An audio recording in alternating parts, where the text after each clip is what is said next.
after almost, guys, 11 months, let's do it. 49ers, Eagles. We were waiting so long, and so much trash talking all offseason, all week leading up to this. The Niners go into Linc, and they took care of business. They dismantled the Eagles. It was 42-19, I do believe. So here's what the win does. It moves the Niners and the Lions to within a game. They're in striking distance of Philly for the 1 seed in the NFC. The Cowboys to within a game of the Eagles for the NFC East lead as well. So San Francisco, has already replaced the Eagles as the favorites to win the conference over on FanDuel Sportsbook. They're plus 160. Philly's fallen to plus 250. San Francisco, this had to just feel good. I'm happy for them. And it is a hard thing to talk and back it up. It almost never happens. So it's literally why I tell people, don't say anything. Undersell, over-deliver. And Debo was kind of like that on our show, but all offseason, all that.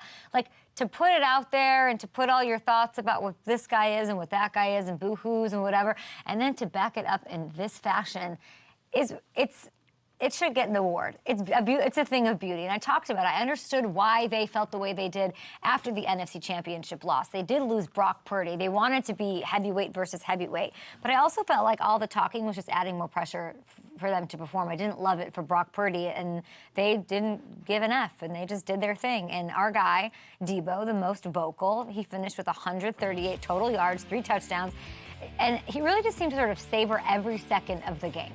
He was in his bag. The man was in his bag. He was excited. I wish I knew what he was saying in these moments. He'll pretend he forgot what he said in these moments. But, he tried to downplay it to us on the show last week. He did say, he's coming on tomorrow. I can't wait to talk to him. But here's Brock Purdy talking about how much this one meant to Debo and how much his performance sort of means to the locker room. He had a little history with, obviously, the way things went down last year in the playoff game, and he's definitely looked forward to this game, coming back into this place. So he was pumped about it and stoked and ready to go. And, all I had to do was give him the ball and some space, and he made the rest happen. So really happy for him. I don't know why he's dressed like Polly Walnuts there, but Brock really showed out well. 314, 4 touchdowns. A shade, a lick, a hair under a perfect passer rating again. And all of this comes in the final 3 quarters of the game. Niners did nothing in the first quarter. It was, I thought it was the outfits that we all saw what our boy Jalen Hurts walked into that place looking. I quote tweeted it and said, oh, and I deleted it because everyone was saying, thought that I was like, I just like the outfit. I like the Louis Vuitton jacket. I wasn't like, everybody calm down about me. The jacket was fire. Yeah, everything was fire. It was, and in the first quarter at least, or at least on that first drive. Very impressive performance. Is there MVP talk? Maybe we'll ask Debo about it. Who did he cast a vote for himself? Did he cast a vote for CMC? Brock Purdy? On the road, in the rain, you can't do better. They had the ball for 13 to 15 minutes, guys, in that first quarter. Niners defense sort of buckled down in the red zone. They forced 2 field goals. That was nice. Our guy, Jake the Make, of course, took care of some business. Everything sort of settled down after that first quarter. It sort of speaks to how well both sides of the ball complement each other with this team. Huge win for the Niners. I would be shocked and downright disappointed if we didn't run into these 2 teams in January. Don't even tell me another matchup. This is the one I want, and I'm sure Debo will agree tomorrow. And we'll dig into the Eagles side of things with Taylor. But for now, I'll say this, Philly can't dwell on this one for long because they got a big one in Dallas. This one sets up for a huge game. They've got to face this Cowboys team that is feeling themselves. They've got extra rest. They're in a building where they're 6-0 this season, and the division's up for grabs. So the drama in the NFC is building, and I'm here for it. Should we go to Broncos-Texans? Obviously, Niners, they were the favorite. They go in there. They blow out the Eagles. Debo, friend of the show, family. He's our family. He talked, his talk leading into this one. He backed it up. He had 3 touchdowns. Have you ever seen a player in your time back up trash talk as strongly as he did?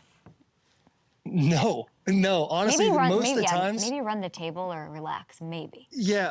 Most of the time I see guys talk trash, it usually ends horrible for them. Perfect example, Earl Thomas, 2019, number 1 seed with the Ravens. We ain't scared of Derrick Henry. Derrick Henry literally took Earl and turned him into a fullback for him on a run and just ran for like 190 yards. It's like that seems to be a consistent theme. Debo is that dude.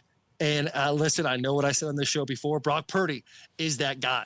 He really is that dude, man. Just a couple points shy of a perfect record, like you said. Like, it is really they are the best team in the NFL. And after what we saw yesterday, it's not close. If they stay healthy, they're the team. They were the team week 1. Like, week 1, I was like, oh, this is a January-looking team when everybody else is like preseason week 4 to kick off the season. It looked amazing. You heard this stuff about Brock from whoever you heard it from. Are you hearing anything about him now?